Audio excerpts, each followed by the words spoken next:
एक सुनसान और पुरानी बस्ती थी जहां कुछ मकान ऐसे थे जिनकी दीवारें गिरने के कगार पर थीं। उन्हीं में से एक मकान था जिसमें एक अकेला आदमी रहता था। उसका नाम खुर्रम था। खुर्रम एक पुराना पंचर बनाने वाला आदमी था जो दिन भर काम करता और शाम को उसी वीरान मकान में आकर सो जाता। खुर्रम की जिंदगी में न कोई रंग था न कोई सपना। उसके दिन पसीने, गर्मी और तन्हाई में गुजरते थे। एक दिन गर्मी हद से ज्यादा हो गई। खुर्रम का पंखा खराब हो चुका था और वह पसीने से भीगे बदन के साथ दीवार के पास बैठा था। अचानक उसे याद आया कि छत वाले कमरे में एक पुराना कूलर रखा है जो बरसों से इस्तेमाल नहीं हुआ। वह फौरन सीढ़ियां चढ़कर छत पर गया, धूल से अटे कूलर को देखा और उसे नीचे लाकर उसमें पानी भरा, पंखे को हाथ से घुमाया, फिर बिजली से जोड़ दिया। पहले तो कूलर ने आवाज तक न दी, लेकिन जैसे ही खुर्रम ने उसके एक पुर्जे को जोर से दबाया, कूलर अचानक चल पड़ा और चलने के साथ ही एक अजीब सी आवाज निकली। ऐसी आवाज जैसे कोई इंसान चीख मार रहा हो। खुर्रम घबरा कर पीछे हट गया, लेकिन कूलर ने एक पल बाद खुद को संभाल लिया और सामान्य ढंग से चलने लगा। खुर्रम ने सोचा शायद कोई पुर्जा ढीला हो या जंग की वजह से आवाज आई हो। उस रात खुर्रम सुकून से सोया, लेकिन अगली रात जब उसने कूलर दोबारा चलाया, वही चीख फिर सुनाई दी। अब की बार आवाज लंबी थी। खुर्रम को ऐसा महसूस हुआ जैसे किसी औरत की चीख है।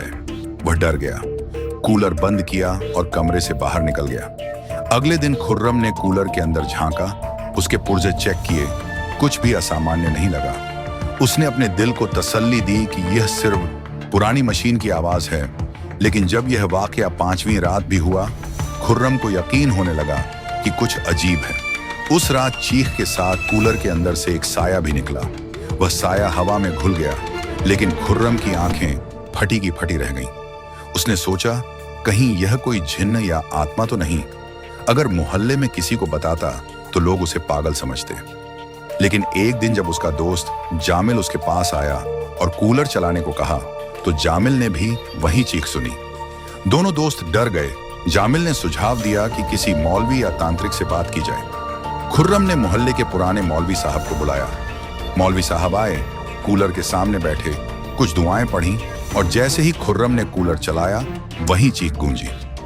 मौलवी साहब का चेहरा पीला पड़ गया। उन्होंने आंखें बंद की और थोड़ी देर बाद कहा कि इस कूलर में कोई आम आत्मा नहीं है, ये किसी बेगुनाह की कैद है जो इंसाफ चाहती है। अब कहानी एक नए मोड़ पर आ गई थी। खुर्रम ने तहकीकात शुरू की। उसने पुराने मकान का रिकॉर्ड निकलवाया।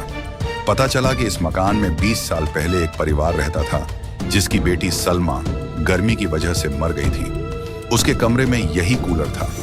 लोग कहते थे कि सलमा की मौत एक हादसा थी, लेकिन कुछ पुराने लोगों का कहना था कि उसे कमरे में बंद कर दिया गया था और तपती गर्मी में उसकी सांसें थम गई थीं। खुर्रम को लगा कि सलमा की आत्मा इसी कूलर में कैद है। वह रोज रात को दुआ करता, कुरान पढ़ता और कूलर के सामने जाकर माफी मांगता। कई दिन यही सिलसिला चलता रहा। फिर एक रात कूलर चला, लेकिन कोई चीख नहीं आई। खुर्रम को लगा कि आत्मा को सुकून मिल गया है, लेकिन तभी कूलर ने एक आखिरी बार चीख मारी, एक दर्दनाक, गूंजदार, दिल दहला देने वाली चीख, और फिर हमेशा के लिए बंद हो गया। उसके बाद कूलर ने कभी आवाज नहीं निकाली। खुर्रम ने उसे छत पर रख दिया, लेकिन उस दिन के बाद खुर्रम की जिंदगी बदल गई। उसने पंचर का काम छोड़ दिया। वह सुकून में रहने लगा, लोगों से बात करने लगा, मस्जिद जाने लगा, जैसे कूलर की चीख ने उसकी आत्मा को भी जगा दिया हो। और मोहल्ले के लोग भी मानने लगे कि हर चीज जो मशीन लगती है, जरूरी नहीं कि वो बेजान हो। कई साल गुजर गए। वो मकान अब भी खुर्रम का है।